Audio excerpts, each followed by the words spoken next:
Hello, welcome back to Bethel Evangelical Free Church Handling on YouTube. I'm Pastor Gervais Charney. In this video, we'll be looking at another Shropshire church, one of my favourites. This is the Church of St Mary the Virgin, Longnor, Shropshire, not Staffordshire. St Mary's is a favourite of mine for a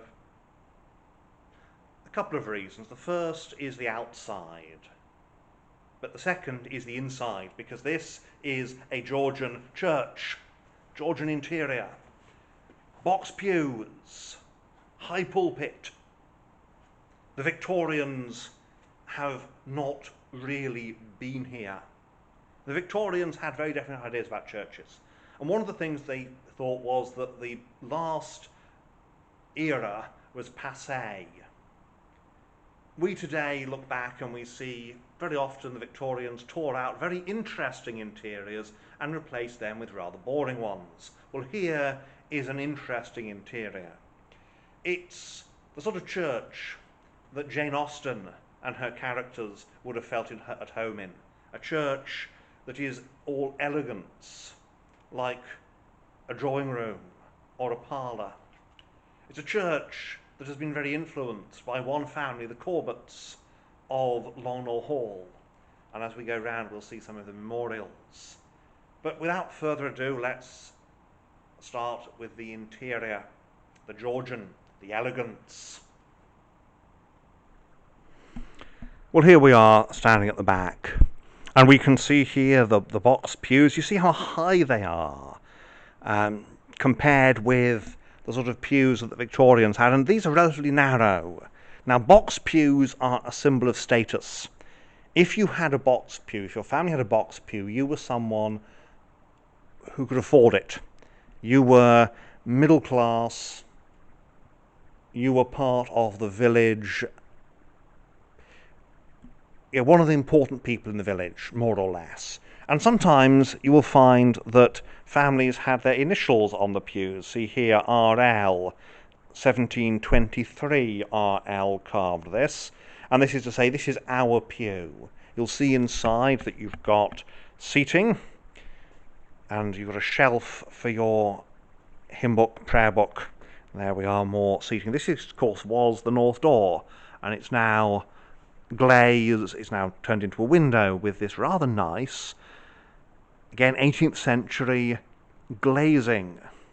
And the glazing here, you've got clear glass, of course, because Georgian, and you've got this Gothic-y tracery, which is of cast iron. Shropshire was an area of cast iron making.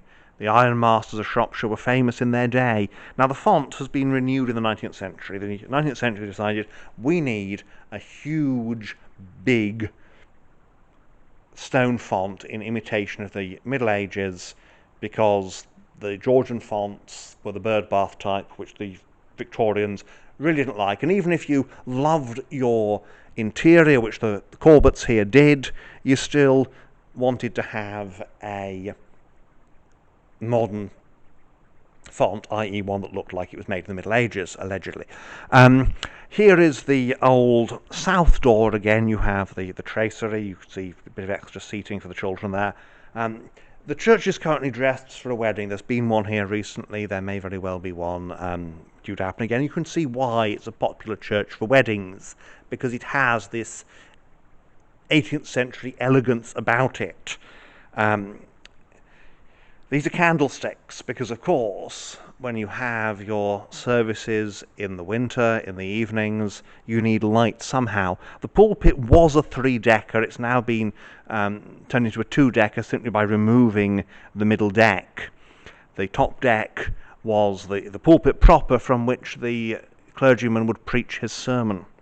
The next deck, which is missing in this example, was the reading desk, from which the clergyman would read the service.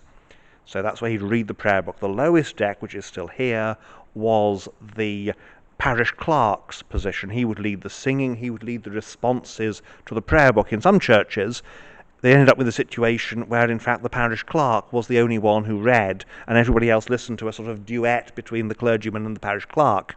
We've got funerary hatchments of the Corbetts.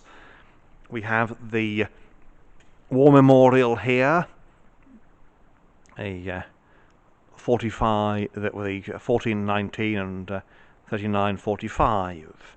And here is evidence of a 13th century side chapel. There's a couple of these 13th century piscinas here, and in both cases they've been cut away in order to install the panelling. So you see here, that is the drain, and it would have stuck out from the wall. Looking west, we have under the gallery, and if you look up at the gallery contains open-backed benches. In the centre you have a stand that would be a music stand for when it was used by the band, but also, given the size of it, it would have been used for the poor of the parish. The benches would be free. So if you couldn't afford a box pew, if you were poor, then you had a bench in the gallery, and the gallery even has a totally separate access.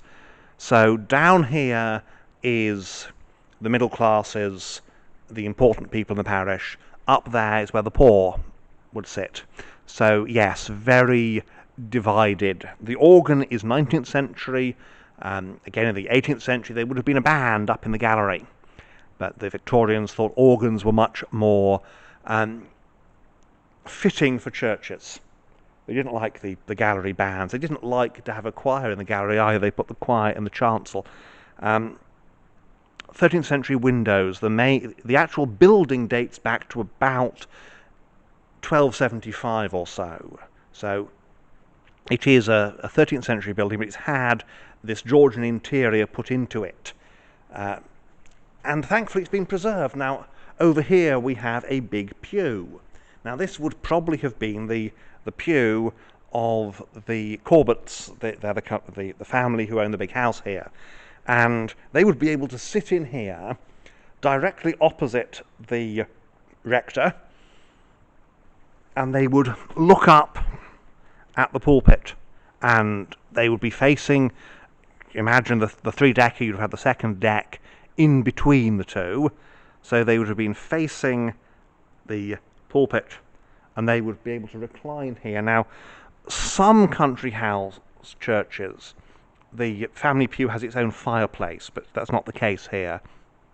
They've had to bring some sort of hot water bottles or other warming devices from the house. You can see they have this wonderful view, so everyone can see them and they can see everyone, because they are the important people here. They are the people who paid for this interior. This isn't something that's been made by other people. This has been built by the Corbetts. Have paid for it. They've said, this is what we want the church to look like. We want it to be elegant like this. The windows. There are some Victorian stained glass windows you'll see behind the pulpit.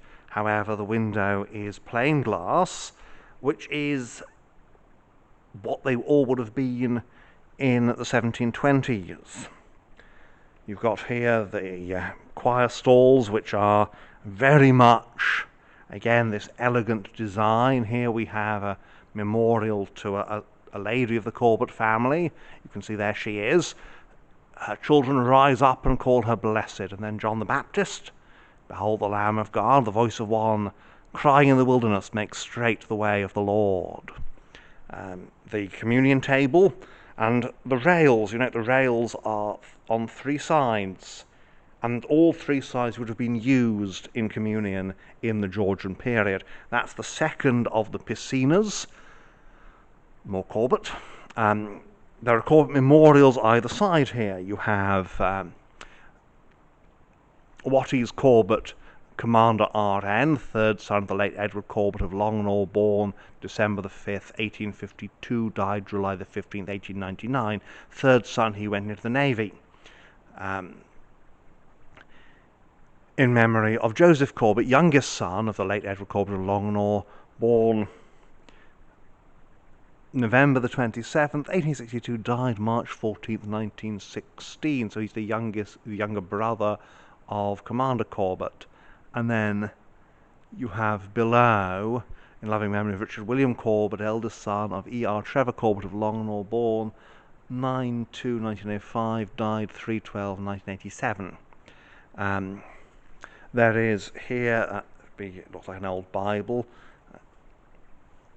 And you see the size of the table, it's not huge because, again, Georgian, it doesn't need to be, it just needs to be the size for the clergyman to be able to perform the action. The rails, as I say, are Georgian. You see how closely spaced the balusters are to prevent dogs getting through them. And here we have the, again, 13th century aumbry or cupboard, and it contains a font, or a fontlet, to give it its other name. And this is made of porcelain. It may well have been made in Stoke-on-Trent. Certainly they were made in Stoke. And this would have been used before the big font was installed. This would have been used by the clergyman. He could have taken it to the hall if they had a child they wanted christened in the hall, or could have used it here on the table at the front. Here we have some more Corbett memorials, more Corbett brasses. Pan back this way, and you see all the way, this is about the full length of the church, as far as you can look in the church. It's a big long building. The roof has been renewed fairly recently. So this is what a Georgian church is like. This is what the Victorians reacted against, and they have instead a kind of a spurious medievalism comes in terms of the Victorians. You see there where there's the reading desk and the pulpit. And there's a spurious medievalism. We want it to look medieval, but of course they don't. What they do is they introduce cod medieval features. But this is a church before the Victorians. This is what the Victorians reacted against, with its high box pews and its high pulpit, its west gallery, a church that seems built for preaching, even though it does all focus in the end on the communion table. And the Victorians very often said, no, we want something that feels more medieval. We want an interior that feels more like the exterior of these buildings. But the contrast here is what really makes this church interesting. So we'll go outside and have a look and point out the glorious 13th century exterior. Two for the price of one, a beautiful Georgian interior and a beautiful medieval exterior. So we process towards the door. And you see there is this internal porch, again because you need to keep the cold out in the winter, and there's the vestry, a little curtained area at the back. So let's go outside and have a look around. Outside, as you can see, is pure 13th century, the early pointed style. We do have this big west window. The tracery is wooden and therefore relatively modern. The west door is an addition. It's been put in when the south door was blocked up, because as I've mentioned before, as we've seen before, the south door is traditionally the main door. So here we are, we come around on the side. This is a stump where there used to be a tree. Tree has either come down in a storm or been chopped down to prevent it causing damage to the building. And here we are. This is the gallery stairs, and this is where the poor people would go up to their seats in the west gallery. Little bell cot, nothing more than that. Very plain, very simple. It's called the early pointed style, known as the early pointed style, otherwise the early English, because it's a period when the rounded windows of the Norman period are replaced by pointed ones, and they are what are known as lancets. That is this style where you have narrow pointy windows. And you can see there's not a lot of windows on the south side. There's 6 of them, and there's a big area of wall with no windows. There's more windows in the north, which is unusual. Normally it's the other way around. But in this case, part of this is to do with the fact that the setting of this church is unusual. There we are, full length, and you can see it's long and thin. And as we proceed around the outside, we see the east window. Now the east window is very interesting. It's medieval, and here we have the original tracery, which has been copied in wood in the west end.